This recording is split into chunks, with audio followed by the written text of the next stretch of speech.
Hello, this is Timmy Black, and welcome once again to another episode of The Lives of Contemporary Artists. Now, like so many of my listeners, I have a job where I find myself sitting on a not exactly ergonomic chair for hours and hours at a desk, staring at a computer screen. That's what I'm doing. I think the age of pencil pushers is over. Pencil pusher is no longer, it doesn't seem fitting anymore. Pushing seems way too energetic for these times. There's no pushing anymore. We just sit and sit for hours and hours and hours, and even our meetings take place in the ether of the virtual world. You don't even have to walk across the hall to the conference room anymore. You just log in and you make sure your camera is off so you can get on your smartphone. That's how meetings are done these days. And I have to confess that I wasn't always such a worthless, lazy Oblomov. In the old days, before this podcast, before this influencing business took off, I used to run around. I used to make things. I used to go to galleries and museums during the day, and at night I'd go to the movies, or I'd go to a concert, or meet up with some friends, go out to dinner, spend time with family. I don't know what happened, but now more often than not, I find myself sitting on an expensive and yet still fairly uncomfortable, ergonomic office chair, staring at a screen. Or even a bunch of screens, because somehow one screen doesn't seem like enough anymore. I always have a really good reason to be in front of my screens. After all, how else do I work on this podcasting thing and this influencing thing and the management of my middling career? How else but I have to constantly post. I have to constantly post content. And since there are limits to what my imagination can concoct, I have to keep up with all the other idiots. And I have to see what they're posting. And I have to also comment so they comment on mine, and you know how it works. And I have to do research. I have to find out what's trending. I have to figure out how to express myself in a language that has just enough jargon so that I seem vaguely au courant, vaguely hip, or at least not too obviously old-fashioned. Now, I mostly work at home, even though I'm always sitting on that chair. And no matter how much I adjust this chair that I'm sitting on, no matter how much I adjust it, it always leaves me with a back strain. I don't know. But even though I'm glued to my screens, my family doesn't seem to miss me. They don't seem to care. At least I don't think they care. I don't even think they notice. To tell you the truth, I'm guessing that they're also glued to their screens. I mean, nobody says anything to me. Nobody complains. My wife, Tina Black, you remember Tina, she doesn't say anything. So I guess she doesn't miss me too much. I mean, it's all very peaceful.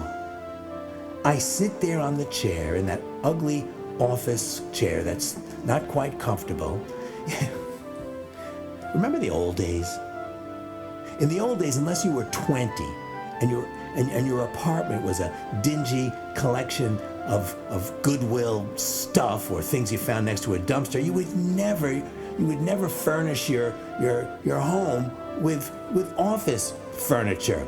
Anyway, those days are past. Here, it's very calm at home. Nobody is fighting. Nobody is arguing. Nobody is talking. So I assume everyone is doing the same thing I'm doing, sitting and scrolling and browsing and shopping and scanning and scrolling and scrolling and endlessly scrolling and scrolling and occasionally settling upon some video that you watch for about 20 seconds, maybe. And I love these videos.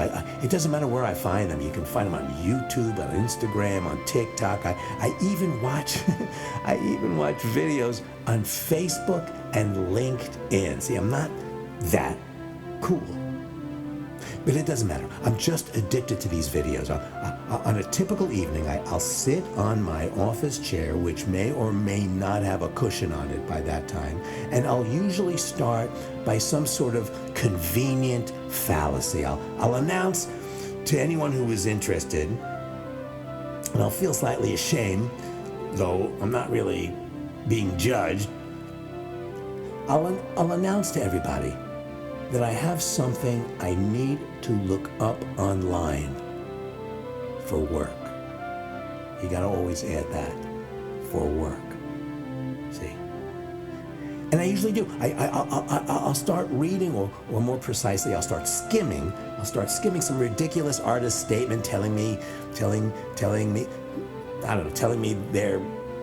about their practice, and I convince myself that I'm prepping for a new episode, but invariably the statement will use some word that I've never seen before, that I don't understand, and then I go on ChatGPT to get a definition, which in turn distracts me towards some etymological website that has these ads for, say, I don't know, maybe for some office furniture. And so I click that, and that features chairs, which sends me to some video that starts with someone taking a very long time opening a box, and I leave that website pretty quickly, and that I don't know, for some reason or another, I get sent to another video of some inspiring graduation speech or pep talk about a miraculous all-natural laxative, and then by that time, I'm done. I'm off to the races with this office chair, skimming and scrolling. Meanwhile, it's been about 4 hours, and everyone in the house has gone to sleep. And that's, when they're asleep, that's when the serious scrolling kicks in. I mean, I am unencumbered. I mean, on any given night, I'll spend a couple of $100 on sneakers, and I'll learn the real reason why microplastics are so dangerous. And I'll get some really great advice on how to avoid both procrastination and irregular heartbeats. I'll learn why it's so important to have meaningful personal relationships, and I'll be lectured on why excessive screen time is worse for your health than cigarettes. By 2 in the morning, I've been so influenced by so many influencers that I finally collapse into bed. But not before making a few personal, though conflicting, resolutions. Chief among them is to get more sleep. Look, I know I sound nuts, but that's because I'm saying this in broad daylight. But the truth is, late at night, it all makes sense. Sitting in that office chair alone with the white light of my laptop and the relentless procession of these petty entertainments, I feel that it's all worth it. The erosion of my attention span, the deformation of my relationship with my family, the promiscuous dissemination of my personal information, it's all worth it. It's worth it. It's worth it because I have forgotten how else to live. Or the reason why I live. And the reason why I forgot is because I've replaced real life with something better, something more pleasurable, something more passive, something less threatening, and in a weird way, something so much more comforting. And then I realized that this is the way we are meant to exist.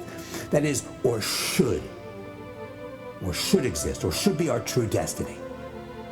This is the most natural way to adapt to our post-industrial civilization. The screen is the perfect echo of our time and our newly limited potential.